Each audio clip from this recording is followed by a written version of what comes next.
اس کی حفاظت کریں, ہم سرحدوں کی حفاظت کرتے ہیں. لیکن انہوں نے سرحدوں کا بھی ذمہ خود لے لیا, نظریات کا بھی خود لے لیا, مالی پریشانیوں تو بھاگ بھاگ کے باہر جاتے ہیں. یہ سمجھ میں نہ آنے والی بات ہے اور یہ اپنا مذاق اڑانے والی بات ہے. خدا را ان سے یہ کہیے, ان کو یہ باتیں بتائیے, خوب لکھیے اور بولیے کہ آپ اپنا کام کیجئے, کچھ نہیں ہوتا ملک کو. اور اگر آج کے دور میں آپ کے پاس ایٹم بم ہے تو پھر اتنی 10 لاکھ تعداد کی فوج رکھنے کی کیا ضرورت ہے. لیکن چلیے مان لیا صاحب کہ ان کا بھی جو ہے حق ہے اور وہ بھی کرتے ہیں, لیکن پھر یہ بندوقوں کو تو آپ سنبھال کے رکھیں.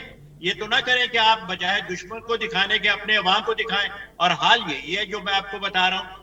تو اس لیے جمہوریت کے لیے ہمیں بار بار سوچنا پڑے گا, اور یہ فوج کو ہی سوچنا پڑے گا کہ جمہوریت ہونی چاہیے اور کس حوالے سے کتنی ہونی چاہیے. چلیے یہ بھی مان لیتا ہوں کہ چلے آپ بترتیب دیں, لیکن کچھ دیں تو صحیح.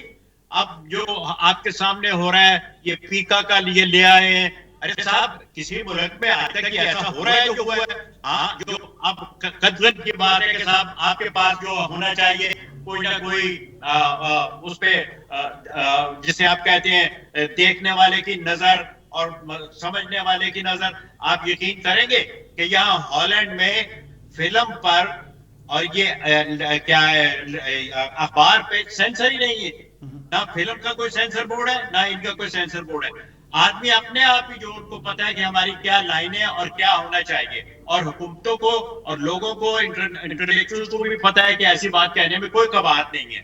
اور یہ بڑی عجیب بات آپ کو لگے گی کہ یہاں سینسر بورڈ ہی نہیں ہے, تو فلم کا دوسری راہ بنائیے اور لگائیے. اچھا غلام حیدر شیخ صاحب, جیسے کہ مفتی صاحب کہہ رہے ہیں کہ جب تک آپ آواز جو ہے وہ اٹھنے نہیں دیں گے, کیسے جو ہے وہ آپ کی جو ہے وہ سمت جو ہے وہ درست ہو پائے گی.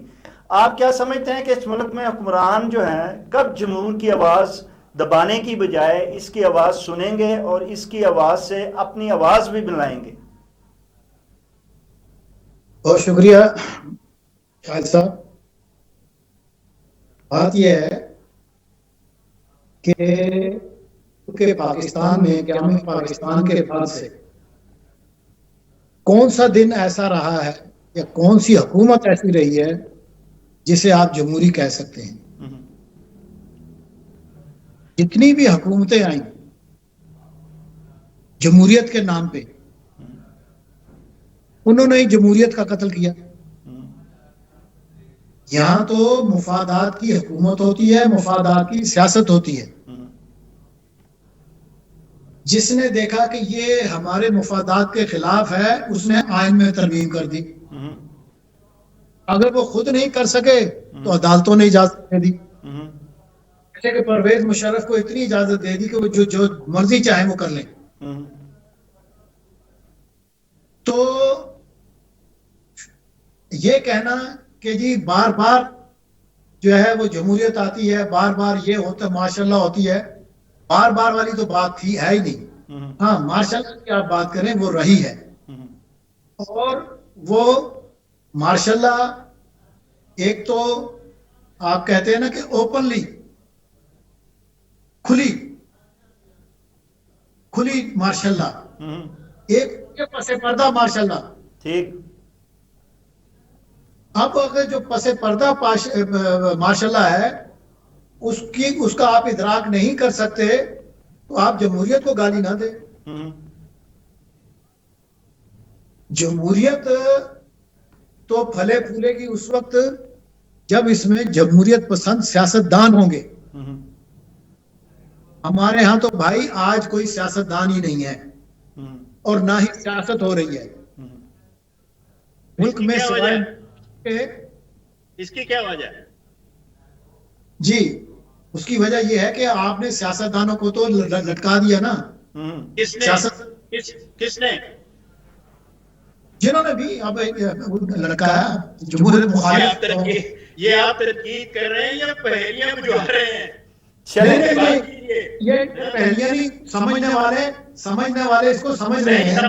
میں آپ یہ ثبوت کر لیجیے 2 منٹ کے لیے کہ عوام نہیں سمجھ رہے اور آپ کو بلایا اسی لیے گیا کہ آپ انہیں سمجھائیے. بتائیے کس نے؟ اگر آپ بیچ میں مجھے انٹرپٹ کرتے رہیں گے تو میں کیسے سمجھاؤں گا؟ میں یہ سوال کر رہا ہوں, میں نہیں بول رہا. میں بولنا چاہتا تو آپ کے پہلے جملے پہ ہی بول دیتا، لیکن میں آپ کا رائٹ دے رہا ہوں، میں سوال کر رہا ہوں کہ یہ بھی بتاتے جائیے. مجھے بتانے سے پہلے اگر آپ میرے بتانے سے پہلے اگر آپ سوال کریں گے. چلیں بتائیے، چھوڑیے اپنا غلام حیدر شیخ صاحب جی. یہاں جی اہل سیاست کو آپ کہہ رہے تھے. جی ہاں، کہ اب آپ ایوب خان دور سے لے لیں. جی جی ہم زیادہ پیچھے نہیں جاتے، سکندر مرزا یا غلام محمد کے دور میں نہیں ہم جاتے. جی جی آپ ایوب دور سے ہی لے لیں کہ ایوب نے جو ایک نقطہ اپنے ساتھیوں کو سمجھایا کہ اس ملک کو ہم نے چلانا ہے، یہ سیاستدانوں کا کام نہیں ہے، اور سیاستدان جو ہیں وہ اس ملک کو ڈبو دیں گے. ٹھیک. تو وہ جو ایک اس نے ایک ان کو ایک چیز پڑھا دی، اور وہ جو ایک سلسلہ چل رہا ہے وہ ابھی تک چل رہا ہے. ٹھیک. اور یہ جو قوتیں ہیں جن کو کہ قائد اعظم نے کہا تھا کہ یہ برطانوی حکومت کے جانشین ہیں، میں نے بھی کالم لکھا تھا برطانوی حکومت کے جانشین، یہ سمجھتے ہیں کہ ہم اس ملک کے کرتا دھرتا ہم ہی ہیں اور اس ملک کو ہم ہی چلا سکتے ہیں، یہ سیاستدان نہیں چلا سکتے. ٹھیک ہے. سیاستدانوں کا گلا گھونٹنے کے لیے ایوب خان نے بی ڈی ممبر شپ چلائی، اس نے کیا، سیاستدانوں کو ایک طرف کر دیا. پھر ضیاء الحق آیا تو اس نے غیر جماعتی انتخابات کرا دیے. تو سیاست کو تو کبھی پھلنے پھولنے دیا ہی نہیں. اب آ کر سیاست میں صنعت کار، کھلاڑی اور ادھر ادھر سے ریٹائر شدہ محکموں سے لوگ آ کے گھس بیٹھ گئے ہیں. یہ جو گھس بیٹھ گئے ہیں یہ سیاستدان نہیں ہے. ٹھیک ہے. چلیں آرڈر دیتا ہے، میں جہاں یورپ میں ہوں تو آرڈر دیتا ہوں سیاستدانوں کو. میرے خیال میں آپ بات کرتے ہیں یار، یہ تو پرانی باتیں بتا رہے ہیں جو سب کو پتا ہے. اس کا جو ہے مجھے نہیں سمجھ میں لگ رہی اور نہ ہی چلیں اپنے مفتی صاحب اپنے پوائنٹ آف ویو سے جو ہے نا ہم آگے بڑھتے ہیں تو دیکھیں نا کیسے اپنے پوائنٹ آف ویو سے یہ اتنا گھسا پٹا پھر رہا ہے. آپ جمہوریت کے بارے میں کیسے اپنا پوائنٹ آف ویو لائیں گے؟ سیدھی طرح بات بتائیے کہ جمہوریت کیوں نہیں ہے، اور وہ آپ کو پتہ ہے جن کا آپ نام نہیں دینا چاہتے جن کی وجہ سے، یا پھر دوسروں کو دیجیے موقع کہ وہ بتائیں، وہ آپ کو بتائیں کہ جمہوریت کیوں نہیں ہے. اگر آپ کی بات سمجھ میں نہیں آ رہی تو ذرا خاموش رہیے، ورنہ ایسا کیجئے اینکر صاحب 70 سال سے خاموش ہیں، اب اور تو مت چھوڑیے، 75 سال ہو رہے ہیں، اب تو بولنے دیجیے. چلیں اپنا اصل مفتی صاحب ان کو پوائنٹ آف ویو دینے دیجئے، پھر ہم آپ سے اسی بارے میں پوچھ لیتے ہیں. جی ختم ہو جائے گا تو میں کیا بتا سکوں گا، میں کیا بات کر سکوں گا؟ اسی پہ آگے ہم آگے بار چلیں گے بار نا. یہ بات کہہ رہا ہوں کہ اب باتیں بتانے والی ہیں. جی جی اس وقت باتیں بتانے والی ہیں، چاہے صاحب آپ بتانے والی ہیں. آپ لوگوں کو کچھ پتہ نہیں ہے کہ کیا ہوا تھا آپ کے ساتھ. چلیے جلدی سے بات ختم کیجیے، مجھے بات کرنے دیجیے. آپ ایسا کریں، نہیں کریں اپنا سب کوئی آپ اس کو وائنڈ اپ کریں. نہیں اس سوال کو ماشاءاللہ یہ سب یہ جانتے ہیں، ہم تو ابھی طفل مکتب ہے، ہمیں تو کچھ نہیں پتا واقعی. نہیں اس کو مائنڈ نہ کیجئے. جی حسن مفتی صاحب بات یہ ہو رہی ہے کہ ہم یہ اس ملک کے حکمران جو ہیں وہ جب تک آواز جو ہے وہ دبائیں گے اور عوام کی آواز نہیں سنیں گے، جمہور کی آواز جب تک سنی نہیں جائے گی، جب تک جمہور کی آواز لاگو نہیں کی جائے گی، تو اہل سیارت جمہوریت کا جو علم برداری کرتے ہیں یہ کیسے پورا ہو پائے گا اور کیسے اس ملک میں جمہوریت آ پائے گی؟ شاہد صاحب یہ باتیں جو ہے مطلب پچھلے 50 سال سے آدھی صدی سے ہو رہی ہیں. جی ہاں، لوگ بتانے کو تیار نہیں ہیں، نہیں بتاتے. ٹھیک. میں آپ کے سوال کے اور شیخ صاحب کی باتوں کے دو حصے بناتا ہوں. ٹھیک ہے. ایک تو پارٹیشن اور ایک پارٹیشن کے بعد. ٹھیک ہے، پارٹیشن سے ہم پہلے لیتے ہیں کہ پارٹیشن ہوئی. جی کیا آپ کا خیال ہے کہ پاکستان جمہوریت کے لیے بنا تھا؟ کیا آپ کا خیال ہے کہ یہ جو مسلمان ادھر آ گئے تھے یہ جمہوریت کے لیے آئے تھے؟ جمہوریت سے ڈر کے آئے تھے. مسلمان جمہوریت سے ڈر کے ہندوستان سے الگ ملک میں آئے تھے تاکہ ون مین ون ووٹ سے چھٹکارا پایا جائے. اگر ایسا ہوتا ہے تو ہندو اقتدار میں ہوتے جمہوریت میں تو تو یہ جمہوریت سے بچنے کے لیے یہ اردو اسپیکنگ اور یہ جتنے لوگ آئے ہیں پاکستان بنایا ہے یہ اس لیے بنایا ہے. اور جناب نے ایک بار نہیں اس میں پنجابی بھی آئے ہیں, سارے ہی آئے ہیں, سب طرف سے آئے ہیں, اور وہ جمہوریت سے بات بتانے والی تھی. اب بتائیے یہ بات بتانے والی تھی. مجھے میں نے آپ کو کہا اردو اسپیکنگ کا مطلب یہ ہے, سن لیجیے نا, وہی بیٹھ رہے ہیں. یہ بات سن لیں, 70-80 سال آپ نے سن لیجیے نا یار, پنجابی کی بات. مجھے بھی آپ 70-80 سال پرانی بات کر رہے ہیں, اور وہ جمہوریت سے ڈر کے نہیں آئے تھے. قائد اعظم کا جو ویژن تھا وہ یہ تھا کہ ہم اقلیت میں ہیں. میرا ٹائم جا رہے ہیں کہ نہیں, قائد اعظم کا ویژن دس کے, قائد اعظم کا ویژن بتا کے یہ میرا ٹائم لے رہے ہیں کہ نہیں. قائد اعظم کے ویژن پہ بھی اب بات ہوگی. میں نے آپ سے پہلے عرض کیا تھا کہ میں 2 حصے بنا رہا ہوں, ایک پارٹیشن کا اور ایک غلط بنا رہے ہیں 2 حصے. آپ بھی پاکستان, مفتی صاحب, غلام حیدر شیخ صاحب, پاکستان بن گیا, پاکستان بن گیا, بات آگے چلتی ہیں. غلام حیدر صاحب, پاکستان بن گیا, 77 سال بھی گزر گئے. میری بات سن لیجئے, 77 سال بھی گزر گئے. اس ملک میں جمہوریت جو ہے, نہ جمہوریت آئی نہ جمہور کی آواز سنی گئی. میں یہ کہتا ہوں اس سے آگے بڑھتے ہیں, ہمیں آج کی بات کرتے ہیں. مفتی صاحب اس میں اور کوشش کرتے ہیں کہ آپس میں اختلاف کی بجائے اپنا پوائنٹ آف دیا جائے. ایگزیکٹلی یہ بتا کے کہ پاکستان کیوں بنا, اس کے بعد میں اسی طرف آنے لگا تھا, اسی لیے میں نے 2 حصے کر دیے تھے. چلو سر, اس سے پہلے کہ یہاں اختلاف بڑے, ہم آگے چلتے ہیں. سر بات ہو رہی ہے کہ ملک میں ایک طرف جو ہے وہ ججز خط لکھ رہے ہیں, اس وقت کی بات کرتے ہیں, چھوڑ دیتے ہیں. ملک میں ایک طرف ججز خط لکھ رہے ہیں, تو دوسری جانب جو ہے بانی پی ٹی آئی نے بھی آرمی چیف کو خط لکھ دیا ہے. یہ جو اب تک مذاکرات کا سلسلہ چل رہا تھا, اس سے کوئی تبدیلی نہیں آ پائی, تو کیا آپ سمجھتے ہیں کہ ان خطوط سے کوئی تبدیلی آ پائے گی؟ جناب غلام حیدر شیخ صاحب آپ شروع کیجئے, میں پھر مفتی صاحب سے پوچھتا ہوں. دیکھیں جی, جہاں تک بانی پی ٹی آئی کے خط کا تعلق ہے, وہ تو عسکری ذرائع نے یہ کہہ دیا ہے کہ جی یہ جو خط جو ہے نا, یہ باتیں جو ہیں یہ آپ سیاستدانوں سے کریں, آپ ہمیں خط نہ لکھیں. اس پہ تو انہوں نے تبصرہ کرنے سے بھی انکار کر دیا ہے. ٹھیک ہے. اور یہ خطوط جو ججز کے خطوط ہیں, اس سے پہلے بھی ججز نے خطوط لکھے ہیں, اور ملک میں یہ جو خطوط لکھنے کا جو رواج ہے یہ اتنا پرانا نہیں ہے, لیکن ان خطوط پہ کسی قسم کا کوئی نہ رد عمل ہوا ہے, نہ کسی قسم کا کسی نے کوئی قدم اٹھایا ہے. تو یہ صرف یہ جو خطوط ہیں یہ اپنی ذات کو جو ہے وہ پروموٹ کرنے کے لیے ہوتے ہیں کہ بھی ہم بھی کچھ ہیں, کہ ہمیں دیکھو کہ ہم بھی بیٹھے ہوئے ہیں, ورنہ ان خطوط کے پہ کسی قسم کا کوئی اثر ہونے والا نہیں ہے, اور نہ ان خطوط کو کوئی سنجیدگی سے دیکھے گا. اچھا اسد مفتی صاحب, بات مذاکرات سے خطوط پر پہنچی, اور خطوط سے آگے جو ہے وہ اب جو اپوزیشن ہے اس کے اتحاد کی طرف گامزن ہوئی ہے. آپ کیا سمجھتے ہیں کہ یہ بات یوں ہی آگے بڑھتی چلی جائے گی کہ سیاست میں کوئی تبدیلی بھی آ پائے گی, اور اس ملک کے جو ہے وہ جو حالات ہیں اس میں کوئی جو ہے رد و بدل ہو پائے گی؟ بھئی جب ابھی انہوں نے شیخ صاحب نے بتایا ہے اور لکھا بھی گیا ہے یہی بات کہ صاحب ہم دخل نہیں دیں گے, جائیں سیاستدانوں سے بات کریں. ٹھیک ہے. تو یہ ہمیں سمجھ میں نہیں آ رہا کہ سیاستدان ملک میں کون ہے اور وہ کن سے کن کو بات کروانا چاہ رہا ہے. میں نے آپ سے پہلے بھی عرض کیا تھا کہ موجودہ حالات جو ہیں, جو کرنٹ افیئر ہے, یہ تو اخبار میں آپ بھی پڑھ رہے ہیں, میں بھی پڑھ رہا ہوں, اس پہ کیا ہم تبصرہ کریں. میں تو یہ آپ کو بتا سکتا ہوں کہ شہباز شریف کی گورنمنٹ ہے, اور سی این سندھ جو کمانڈر ان چیف ہے وہ آصم صاحب ہے. ٹھیک ہے. آصم صاحب تو کہیں نہیں گئے 3, 4, 5, 7 اور ممکن ہے دوسری ٹرم بھی, لیکن شاید شہباز شریف جو ہے وہ ادھر ادھر ہو جائیں.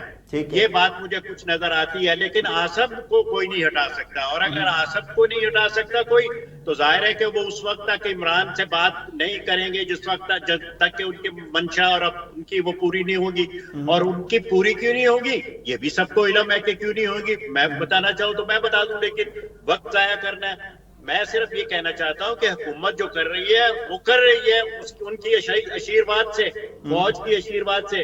اگر فوج ہاتھ ہٹا لے گی تو حالات مختلف ہو جائیں گے. اب جہاں تک خاص طور پہ عمران کی بات ہے تو عمران تو ایک گھوڑا ایک مورا ہے. ذاتی طور پہ تو میں سمجھتا ہوں کہ اسے سیاست میں آنا بھی نہیں چاہیے تھا. ابھی خاص طور پہ سیاست سیکھ کے سیاست میں آنا چاہیے تھا. وہ مختلف اس پہ بھروسہ کر کے آ گیا ہوا ہے. یعنی شروع میں بھی اس کے آرٹیکل فوج نے لکھے جو عمران خان کے نام سے چل رہے تھے, گل حمید وغیرہ نے. بعد میں بھی فوج اس کے ساتھ رہی تو وہ فوج کے بھی خلاف ہو رہا ہے کیونکہ اس کے پاس اقتدار نہیں ہے. یہ تو مطلب میں نہیں سمجھتا کہ میں عمران خان پہ وقت ضائع کروں. یہ ایک لوکل ان کا مسئلہ ہے اور مسئلہ کس کے ہاتھ میں ہے, وہ ہے فوج کے ہاتھ میں. تو اس لیے میں اتنا تو آپ کو بتا سکتا ہوں جو میں نے ابھی بتایا ہے کہ شاید شہباز شریف ادھر ادھر ہو جائے اپنی ٹرم سے پہلے, لیکن یہ جو ہے آصف جو ہے کمانڈر ان چیف جو ہے فوج کے جو سربراہ ہیں ان کو 10 سال تک کوئی نہیں ہلا سکتا. اور اگر نہیں لا سکتا تو ان کی مرضی اور منشا بھی ہے, جو چاہے وہ کرے. اور یہ جو ویژن کی بات کر رہے ہیں اور اس کی بات کر رہے ہیں یہ انہیں کو مبارک ہو اور یہ ویژن دیکھ رہے ہیں. مجھے جو ویژن نظر آ رہا ہے وہ یہ ہے کہ پاکستان میں جمہوریت ابھی دور دور تک کوئی دکھائی نہیں دیتی. جتنی آپ ہے آپ اسی سے گزارا کریں. نہیں گزارا ہوتا تو کوئی اور طریقہ اختیار کریں. باہر آپ نکل نہیں سکتے, جلسہ جلوس آپ نکال نہیں سکتے, انقلاب کا آپ سوچ نہیں سکتے. دنیا میں کیا ہو رہا ہے یہ آپ کو کبھی جاننے کی ضرورت ہی نہیں ہے. ہر دوسرے دن تیسرے دن کوئی نہ کوئی ادارہ جو ہے گڑبڑ کر دیتا ہے جو پوری پھر بعد کے یورپ میں آ جاتی ہے. اب پہلے وہ پی آئی اے کے پائلٹ تھے, اب وہ کسٹم کے آفیسر 40 آ گئے ہیں جو خود جو ہے انسانی اسمگلنگ کرواتے ہیں. یہ ملک ہے کہ کیا مصیبت ہمارے گلے میں ڈالتی ہے. آپ کو پتہ نہیں کہ دنیا کیا کہہ رہی ہے آپ کے بارے میں.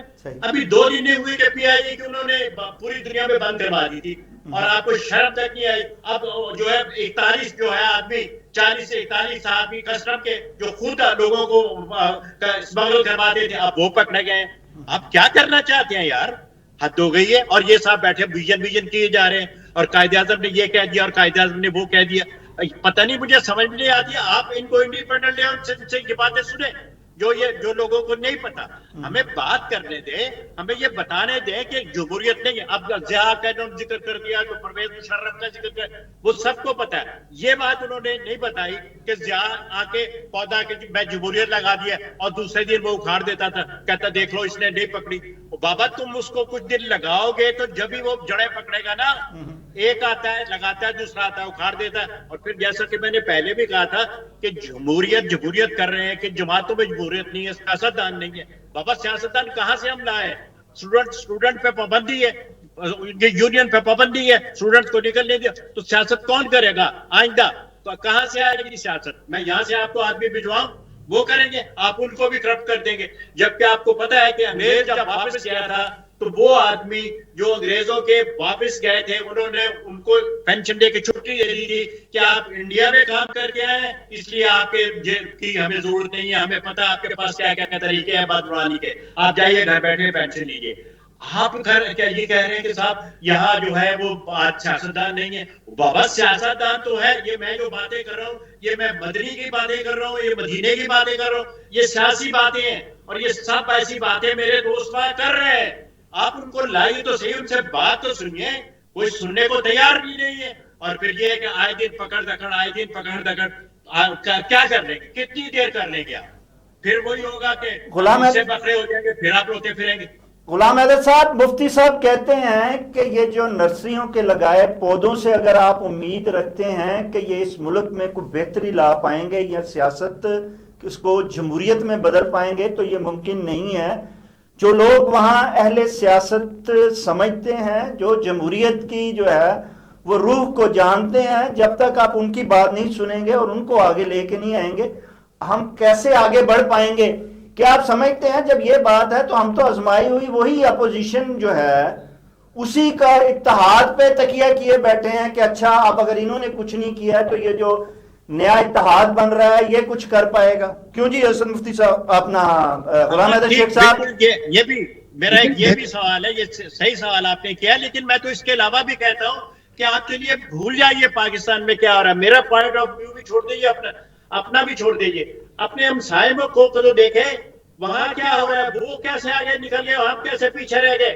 کیا اس کی وجہ یہ ہے کہ وہاں سیاستدان نہیں ہے؟ کیا اس کی وجہ یہ ہے کہ وہاں بار بار جو ہے آ رہی ہے فوج آ رہی ہے؟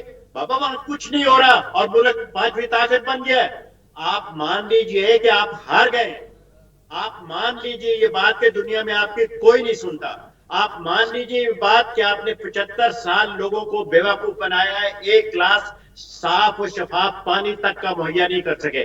آپ مان لیجئے کہ آپ کے ہاں کبھی بھی, یہ تو کہتے ہیں نا صاحب بپا ہو گیا جی پھر شروع ہو گئی, نہیں, کبھی بھی دہشت گردی ختم نہیں ہوئی تھی.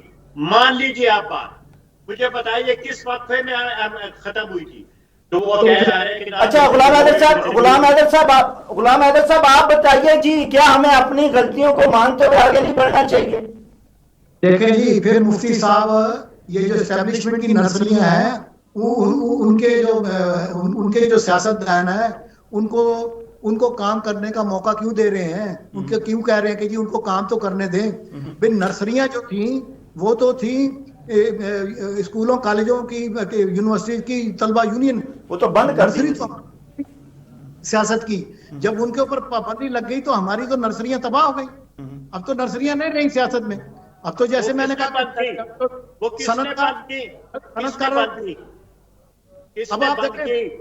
اب آپ بال کا ہی کھال اتاریں گے نا تو بات ہی بنے گی. میں آپ کی بات سنتا رہا ہوں. ارے آپ بال کی کھال اتارنے کے لیے بیٹھے ہیں. سنیے تجزیہ, میں آپ کو پہلے بتا دوں کہ مطلب کیا آپ باتیں آپ کریں. بال کی کھال اتارنا آپ کا کام ہے, آپ تجزیہ کار ہیں. آپ نوجوان نسل کو بہکا رہے ہیں, آپ غلط بات کر رہے ہیں بس. اور 75 سال میں نوجوان نسل ابھی تک بہکی نہیں ہے. جی ہاں, آپ جیسے لوگ بیٹھ چکے ہیں. مان لیجیے آپ لوگ بیٹھ چکے ہیں 75 سال میں 3 نسلیں بیٹھ گئی ہیں. صاحب میں بیٹھا رہا ہوں جی, جیسے آپ نے مفتی صاحب کوشش کرتے ہیں کہ اپنا پوائنٹ آف ویو دے دیں. ہم کوئی بات نہیں, آج اکٹھے ہیں, ورنہ وہ علیحدہ سسٹم ٹھیک رہتا ہے. لیکن چلیں آج کیونکہ میں تو آپ کو بہکا رہا ہوں, آپ مجھے کیوں ٹائم دے رہے ہیں؟ ان کو ٹائم دے, بات اپنی جو ہے وہ کرنے دیتے ہیں, اور پھر اس پہ دوسرا بندہ پوائنٹ آف ویو دیتا ہے. انہیں ذرا دینے دیجئے, پھر مفتی صاحب آپ سے انہیں پہ لے لیتے ہیں. جی اپنا جی غلام حیدر شیخ صاحب, آپ کہہ رہے تھے کہ ہمیں اپنی غلطیوں سے سیکھ کے آگے بڑھنا پڑے گا. وہ اصل مفتی صاحب کہہ رہے تھے, آپ کیا کہتے ہیں؟ جی غلام حیدر شیخ صاحب. جی, یہ تو اچھی بات ہے کہ غلطیوں سے سیکھنا چاہیے, لیکن ہمارے ہاں ڈھاکہ جیسا جو ہے نا, سکوت ڈھاکہ جیسی اتنا بڑا سانحہ ہو گیا, اس سے جب نہیں سیکھا تو اب یہ کیا سیکھیں گے؟ ٹھیک, ان میں تو سیکھنے کی صلاحیت نہیں ہے. ان میں ایک چیز ہے, وہ بڑی اچھی صلاحیت ہے ان میں, کہ یہ دیکھتے ہیں کہ پیسہ کہاں سے بنے گا, ٹھیک, ہم نے کرپشن کیسے کرنی ہے, ہم نے ملک کو کیسے لوٹنا ہے. غلطیوں سے تو کوئی بھی نہیں سیکھتا. اب ابھی آپ پیکا قانون کی بات کر رہے تھے, تو اب یہ 2016 میں مسلم لیگ نون نے کی حکومت میں یہ قانون آیا تھا. انہوں نے اس میں جو سوشل میڈیا کے لیے جو سزا رکھی تھی, اس میں جو غلط افواہیں پھیلانے والے ہیں 3 سال رکھی تھی. اس کے بعد جب پی ٹی آئی کی حکومت آئی تو انہوں نے اسی سزا کو 5 سال کر دیا. نون لیگ کی حکومت کو سمجھایا گیا کہ یہ دیکھیں, آپ یہ قانون پاس نہ کریں, یہ آپ کے گلے پڑے گا. لیکن اس وقت ان کی سمجھ میں یہ بات نہیں آئی تھی, اور انہوں نے یہ پاس کیا, اور وہی ہوا کہ پی ٹی آئی کے دور میں یہ قانون ان کے گلے پڑا. پھر پی ٹی آئی کو بھی سمجھایا گیا. سابق صدر عارف الوی نے ترمیمی آرڈیننس اس کا پیکا قانون کا پیش کیا تھا, اس میں انہوں نے اس سزا کو 3 سال کی جگہ 5 سال کر دیا تھا. اب انہوں نے کیا کیا, یہ جو حالیہ انہوں نے قانون پاس کیا ہے اس میں پھر 5 سال سے 3 سال کر دیا. اس میں انہوں نے ایک چالاکی جو کی ہے وہ یہ کی ہے کہ پہلے جو ہے اس قانون کے اندر وہ ہر ایجنسی کا نام دیا ہوا تھا کہ یہ ایجنسیاں جو ہیں اس کی تحقیق کریں گی. لیکن اب اس میں انہوں نے کیا کیا کہ ایک اتھارٹی بنا دی. اس اتھارٹی کا جو چیئرمین ہے اس کو یہ اتھارٹی دے دی ہے کہ وہ ملک کی تمام ایجنسیوں سے معاونت لے سکتا ہے, اور ان سے جو ہے ہر قسم کی تعامل لے سکتا کر سکتا ہے. تو بات وہی ہوگی, لیکن گھما پھرا کے ہوگی.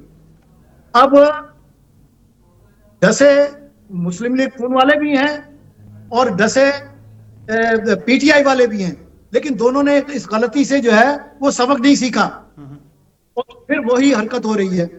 اور اب جو بلاگر ہیں جو باہر بیٹھ کے ڈالر کما رہے ہیں وہ اسی ایشو کو اچھال رہے ہیں، وہ میڈیا کی طرف اس کا دھیان دے رہے ہیں، جبکہ اس میں میڈیا کا نام نہیں ہے، اس میں صرف سوشل میڈیا ہے.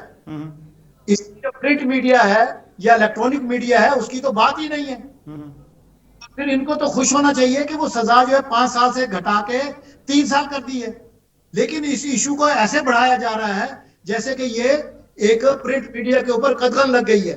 ایسی کوئی بات.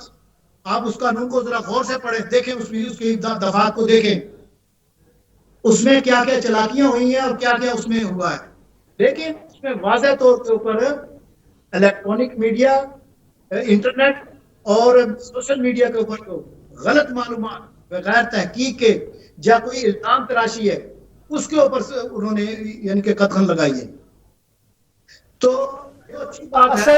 اصل مفتی صاحب بات وہی آ گئی کہ غلطیوں کی اور غلطیوں سے سبق نہ سیکھنے کی. ہم ایک روش جو ہے، جو آپ نے بھی کہا ہے کہ ہم اس روش کو چھوڑ نہیں رہے ہیں، ہم ایک غلطی کو ضرور دیکھ رہے ہیں اور ہم یہ کہہ رہے ہیں کہ اس غلطیوں کا ازالہ نہیں کیا جا رہا. لیکن بیسک وہ جو آپ نے بات کی تھی وہ یہ ہے کہ جب تک ہم اس سے سیکھ کے اور اس کو دہرانا نہیں چھوڑیں گے ہم آگے بہتری کی طرف نہیں گامزن. لوگوں نے جنہوں نے ترقی کی ہے ہمارے ہمسایوں نے، انہوں نے اپنی کوتاہیوں اور اپنی غلطیوں کا ازالہ کر کے آگے بڑھے ہیں، تو وہ جمہوریت کو بھی فروغ دے رہے ہیں اور عوام جمہور کو بھی آگے لے کے جا رہے ہیں. بالکل بالکل. سوسائٹی یہ یوں بنتی ہے کہ اگر ایک برائی ہے، اگر برائی کو آپ فوری طور پہ ختم نہیں کریں گے تو کل کو وہی برائی ضرورت بن جاتی ہے. بالکل.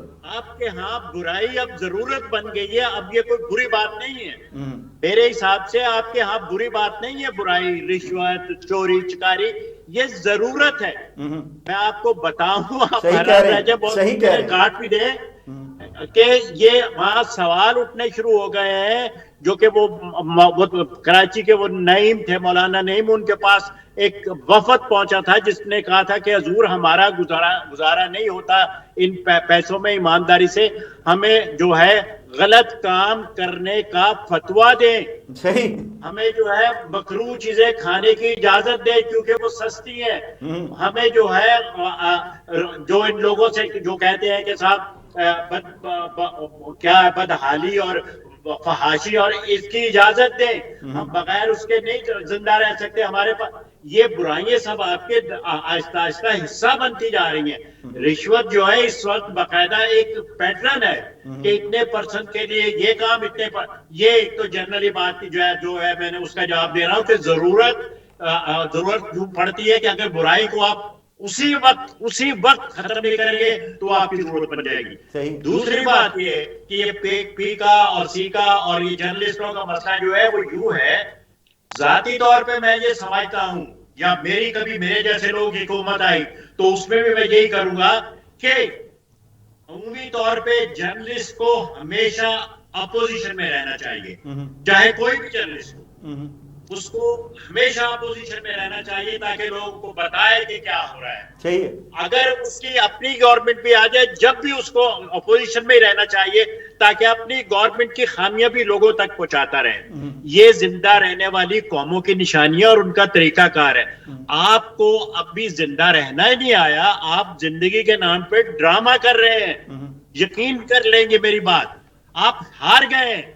اگر اس پہ آپ ابھی بھی قائم ہیں تو پھر بہت جلد اس کا، جیسے وہ انہوں نے اب بھی کہہ دیا کہ مشرقی پاکستان میں ختم ہو گیا. یہ نہیں بتایا. اصل مفتی صاحب بات یہ ہے کہ میں ہوں، آپ ہوں، غلام حیدر شیخ صاحب ہو، ہم نشاندہی کرتے ہیں. اچھا، جن چیزوں کی آپ نشاندہی کر رہے ہیں وہ 40-45 سال سے کر رہے ہیں، میں بھی کر رہا ہوں، غلام حیدر شیخ صاحب، ہمیں حل بھی بتانا چاہیے. سو میں یہ کہتا ہوں آپ نے آج جتنی بات کی ہے اس کا حل بھی 30 سال بتائیے. میں خود بھی قائل ہوں نشاندہی نہیں کرنی چاہیے، ادیب کی اور بات ہے, ادیب کو نشاندہی بس کرنی چاہیے, اس سے زیادہ وہ کر نہیں سکتا, لیکن سیاستدان جو ہے اس کو نشاندہی کے ساتھ اس کا حل بھی کرنا چاہیے. ایک برائی ہے, ایک عورت ننگی ہے تو اس کو کپڑے بھی پہنانے چاہیے. ادیب جو ہے وہ آپ کو یہ بتا سکتا ہے کہ عورت ننگی ہے, لیکن سیاستدان کو اس کا کپڑے بھی پہنے. یہ تو میں بھی ذاتی طور پہ کہہ رہا ہوں. حل تو میں نے آپ کو 1000 بار بتایا ہے کہ فوج کو کہے کہ صاحب آپ چھونی میں رہیں, چھونی بے شک تھوڑی اور اونچا کر لیں, اس کو نہ جانے دے سول کو, لیکن آپ وہاں رہیں. بندوق کو آپ کارنر میں رکھ دیں, اس کو زنگ لگتا ہے تو لگنے دیں. آپ کے پاس ایٹم بم ہے, فوج کو اگر چھٹی بھی کروا دیں گی تو کوئی مذائقہ نہیں ہے. لیکن ٹھیک ہے, اگر رکھنا چاہتے ہیں, ہمارے پیٹ کاٹ کے ان کو دینا چاہتے ہیں تو دیجیے. آپ کو پتا ہے کہ کشمیر کے مسئلے پہ پنجاب کا کتنا نقصان ہو چکا ہے, صرف کشمیر کے مسئلے پہ. یہ سارا جتنا انڈیا کے خلاف ہو رہا ہے, یہ جتنا پیسہ خرچ ہو رہا ہے فوج پہ, یہ سب انڈیا کے خلاف ہو رہا ہے, اور یہ پنجاب کے بلبوتے پہ ہو رہا ہے. اگر پنجاب کو یہ سب چیزیں شروع سے مل جاتی تو کہیں کا کہیں پہنچ جاتا. اگر پنجاب انڈیا کے بارڈر پر نہ ہوتا تو کہیں پہنچ جاتا. ارے کیا بات کر رہے ہیں آپ, کن کو سنا رہے ہیں, کن کو بتا رہے ہیں؟ غلام حیدر شیخ صاحب, غلام حیدر صاحب, آپ حقائق جو ہے نا جن کو دبانے کی اور جن کو جو ہے دھول میں چٹانے کی کوشش کی جاتی ہے وہ اب نہیں ہو پائے گا. سو ہمیں اس چیز کو تو ریلائز کرنا ہی پڑے گا کہ جو حقائق ہیں ان کو اب ہم روک نہیں سکیں گے. ہمیں ان سے آگے بڑھنے کے لیے جو ہے ان حقائق کو سامنے رکھتے ہوئے آگے بڑھنا پڑے گا. آپ کیا سمجھتے نہیں ہیں کہ واقعی اگر ہم نے آگے بڑھنا ہے تو حقائق کو دیکھتے ہوئے ہم ان کو ریلائز کریں اور آگے بڑھنے کی کوشش کریں؟ جی غلام حیدر شیخ صاحب. شاہد صاحب, آپ حقائق کو ریئلائز کیسے کریں گے؟ اسی طرح جیسے بتایا گیا ہے, حسن مفتی صاحب نے بتائے تو ہیں کہ یہ پرابلمز ہیں جن کو اگر ہم ان کو دور کر لیں تو ہم آگے ترقی کی راہ پہ گامزن ہو سکتے ہیں دوسروں کی طرح. ریئلائز کرنے کا ایک ہی طریقہ ہے کہ اس کو آپ ظاہرہ کسی چیز سے موازنہ کر کے ہی ریئلائز کریں گے نا. جی ہاں. تو جب آپ موازنہ ہی نہ کریں گے اور کہیں گے جی چھوڑیں ان باتوں کو, یہ مت کر, آپ بتائیں کہ ریئلائز, تو ریئلائز تو اسی وقت ہوگا جب موازنہ ہوگا. تو بتانے تو میں لگا تھا کہ پاکستان جو ہے وہ کیوں بنا, میں نے بتانے تو سننے کی آپ میں ہمت ہی نہیں ہے کہ جمہوریت سے بچنے کے لیے بنا. آپ نے یہ بتایا نہیں کہ مشرقی پاکستان کیوں الگ ہوا, آپ نے یہ بتایا نہیں کہ انڈیا دشمنی کیوں ضروری ہے. یہ بتائیں, بال کی کھال اتارے, دیکھتا ہوں میں کتنے بال کی کھال اتارتے ہیں اور کیسے اتارتے ہیں. بالکل غلط بات آپ کہہ رہے ہیں کہ جمہوریت سے بچنے کے لیے ہوا ہے, بالکل غلط بات ہے.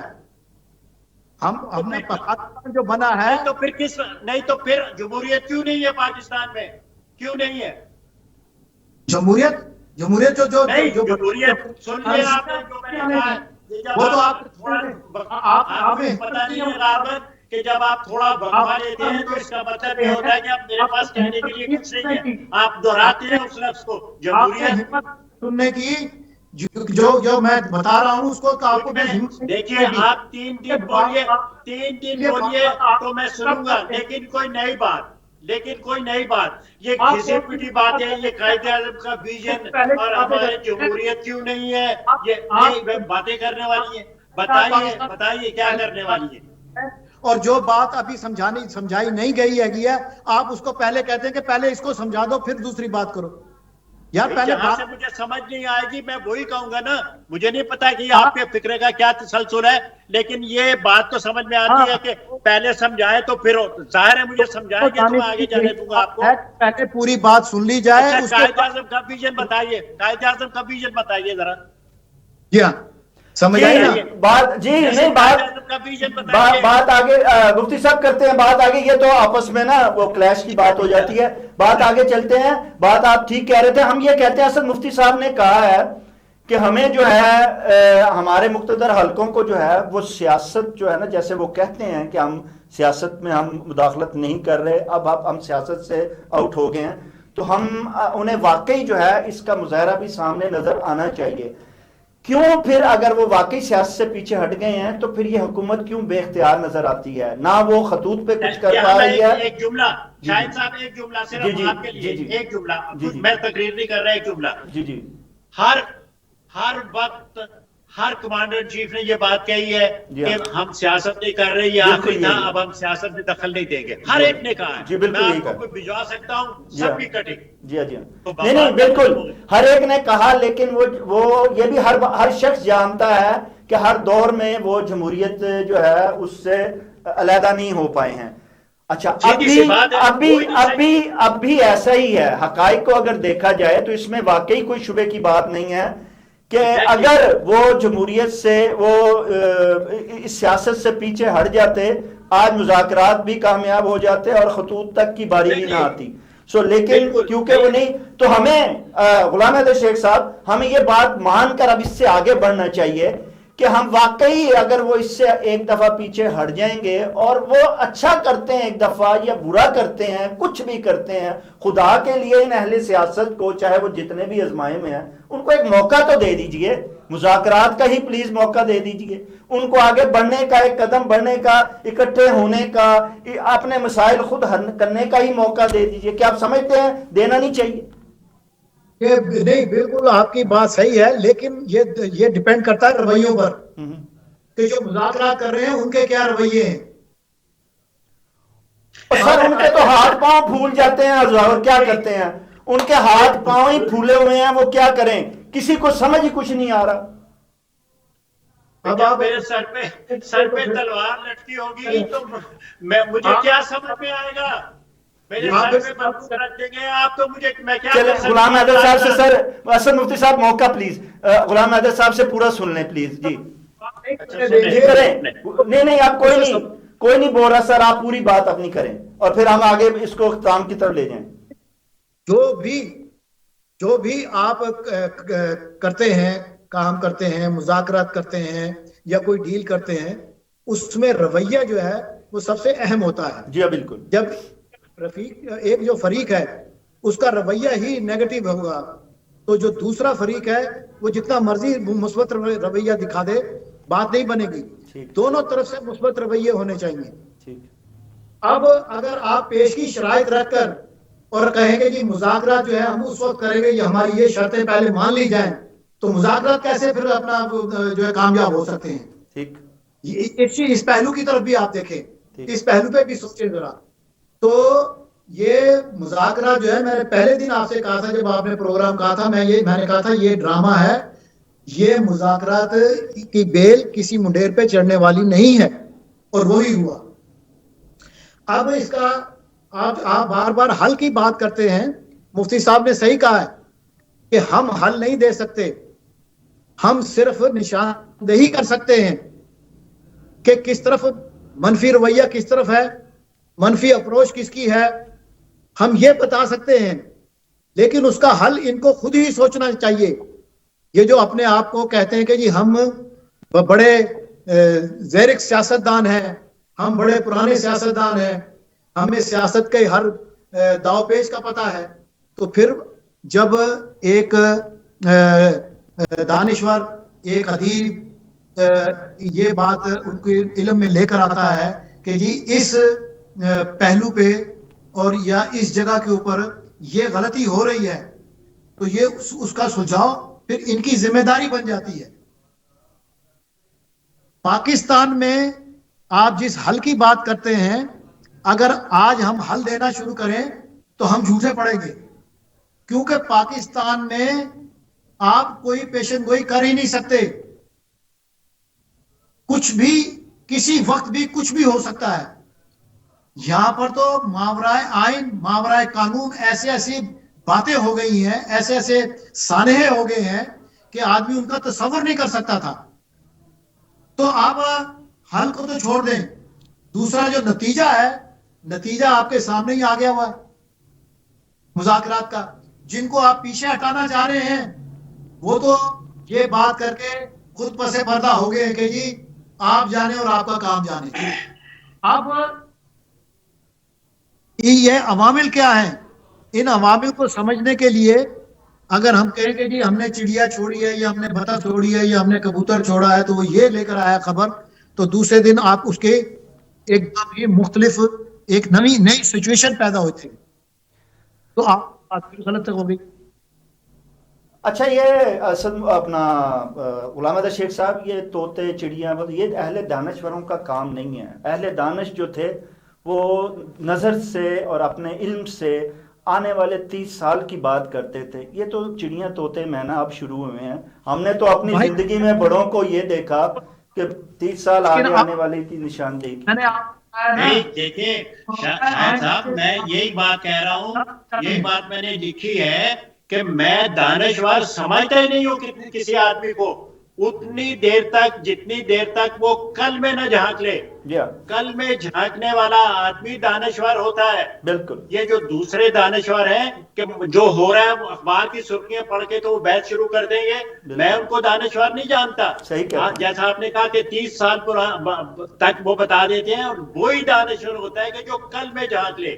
تو آپ کے ہاں دانشور بھی گنتی کے ہیں، گنتی کے. میں آپ کے اپنے ہاتھوں کی پوروں پہ اچھا یہاں پہ اہل دانش اسد مفتی صاحب اہل دانش تو رہے نہیں، لیکن شاعری کرنے والے جو ہیں وہ آج بھی موجود ہیں اور عوام کے مزاج میں تھوڑی سی جو ہے وہ چاشنی لے آتے ہیں.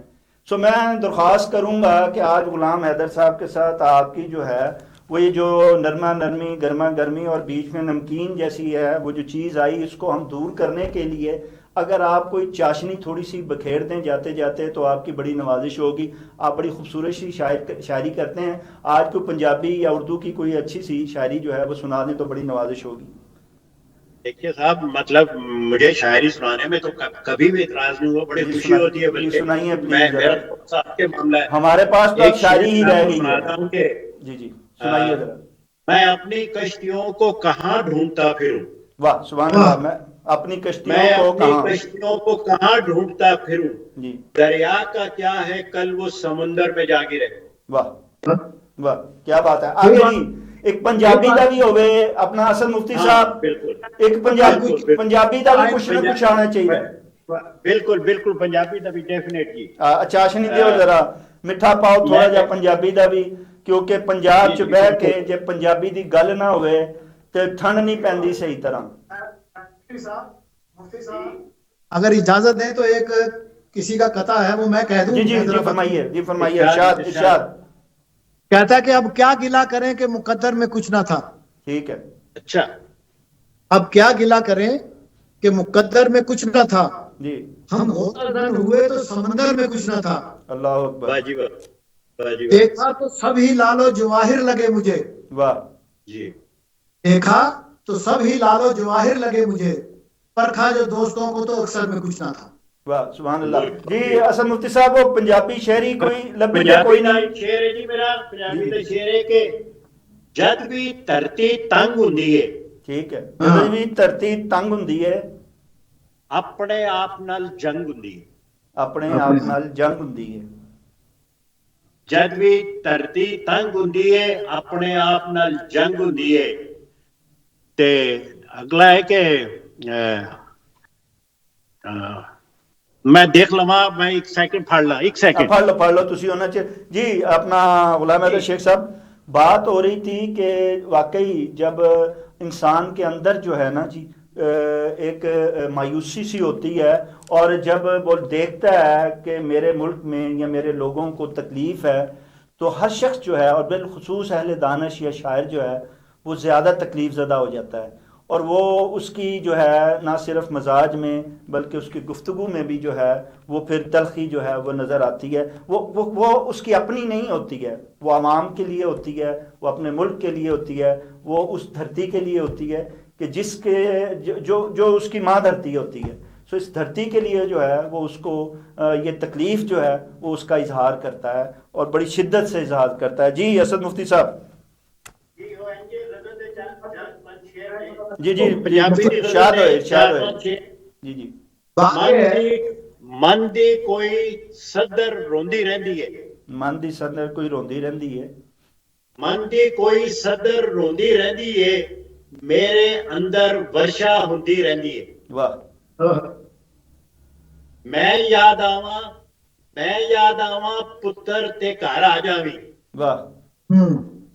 میں یاد آواں پتر تے گھر آ جاویں، خواباں وچ ایک مائی کہندی رہندی ہے. واہ واہ واہ واہ واہ سبحان اللہ.